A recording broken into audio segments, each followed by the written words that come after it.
Halo, namaku Jenny. Beginilah ceritaku. Sebetulnya agak sedih untuk menceritakannya.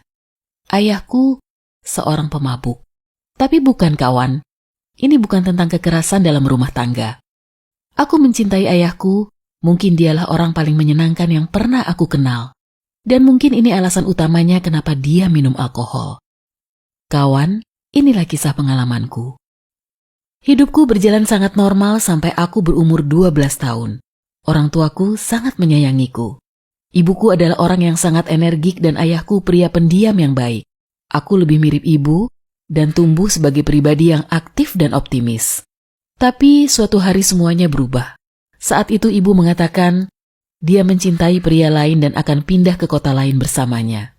Dan terlebih lagi, Jenny, pesan ibu, aku tidak ingin mengajukan tuntutan ke pengadilan agar kamu tinggal bersamaku. Sebaiknya kamu tinggal bersama ayahmu. Seluruh hidupmu ada di sini. Dan ini demi kebaikan kita semuanya. Senang mendengarnya dari ibumu kan? Kalau ini sudah menyedihkan bagimu, itu belum seberapa. Aku dikhianati ibuku dan aku sangat geram. Sungguh, apa begini caranya memperlakukan anak dengan baik? Dan kenapa dia yang harus memutuskan mana yang lebih baik untukku? Tapi kalau memang ibu tidak menginginkanku, aku harus beradaptasi. Inilah alasannya kenapa aku tinggal dengan ayah. Ia begitu sedih. Ayahku yang malang pasti sangat tidak menyenangkan mengalami ini. Wanita yang dicintainya mengatakan ia tidak membutuhkannya lagi. Lalu ayah mulai menenggak 1-2 gelas alkohol di malam hari untuk menenangkan pikirannya. Maaf Jenny, katanya.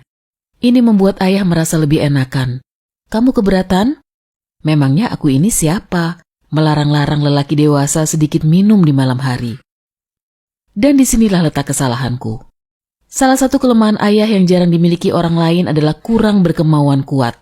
Aku masih kecil saat itu dan belum cukup cepat menyadarinya. Saat ku sadar kami bermasalah, keadaannya sudah terlambat. 2 gelas menjadi 4, 4 menjadi 8, dan kemudian ayah akan tertidur di kursinya dan aku harus membawanya ke kamar tidur, lalu dia tertidur di lantai. Ayah juga mulai membolos kerja. Dia bilang dia merasa lebih baik karena tidak lagi merasa tak berguna dan kesepian. Kurasa saat itulah ayah tinggal selangkah lagi menuju depresi. Tapi jujur, aku lebih pilih dia minum obat penenang saja untuk melawan penderitaannya itu daripada minum alkohol sampai mabuk. Tapi tak apalah. Asalkan ia merasa lebih baik. Hal yang paling menyedihkan bermula saat ia sudah merasa cukup menakut-nakutiku dengan kebiasaannya itu di rumah. Maka lebih baik minum di luar. Percayalah, alkoholisme sosial adalah masalah yang paling memprihatinkan. Dia mendatangi bar kecil yang kotor, pub-pub menjijikkan, tempat-tempat mengerikan.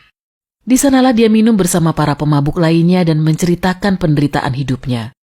Tidak kawan, dia tidak berubah menjadi kasar. Dia masih ayah yang baik dan penyayang seperti dulu. Ayah menangis dan meminta maaf serta berjanji akan berhenti minum alkohol. Tapi tidak bisa. Masalahnya, sekarang ayah selalu menghabiskan malamnya di tempat-tempat itu dan pulang dalam keadaan mabuk.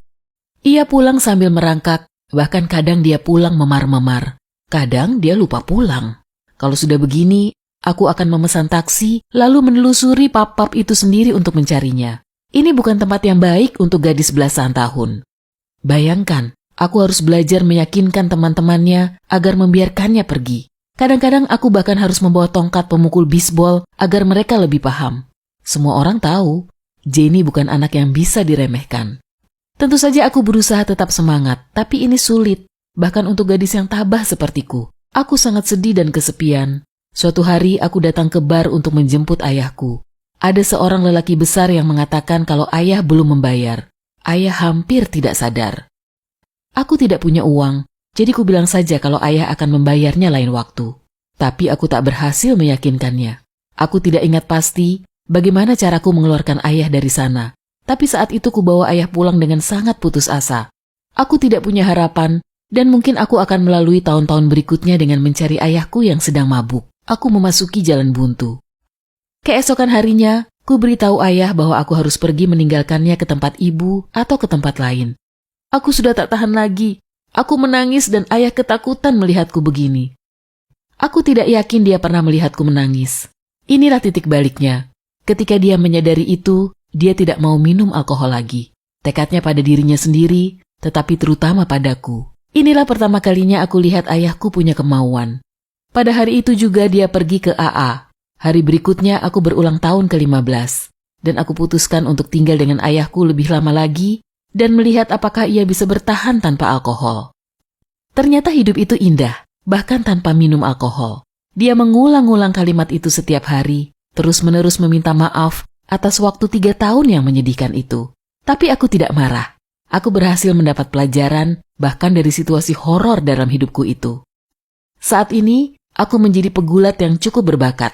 Katanya, aku punya sifat sebagai seorang pejuang. Aku tahu persis dari bar mana aku mendapatkan sifat ini. Ayah datang untuk memberikan dukungan di semua kompetisiku, langsung sepulang dari pertemuan-pertemuan AA, sama sekali bebas dari alkohol. Dan aku tahu, sekalipun situasinya lebih buruk dari yang dapat dibayangkan, akan selalu ada harapan. Teman-teman, kalau kalian menyukai kisahku, jangan lupa berlangganan kanal ini dan bagikan video ini. Tulis komentar kalian supaya yang lainnya tahu pendapatmu tentang masalahku ini.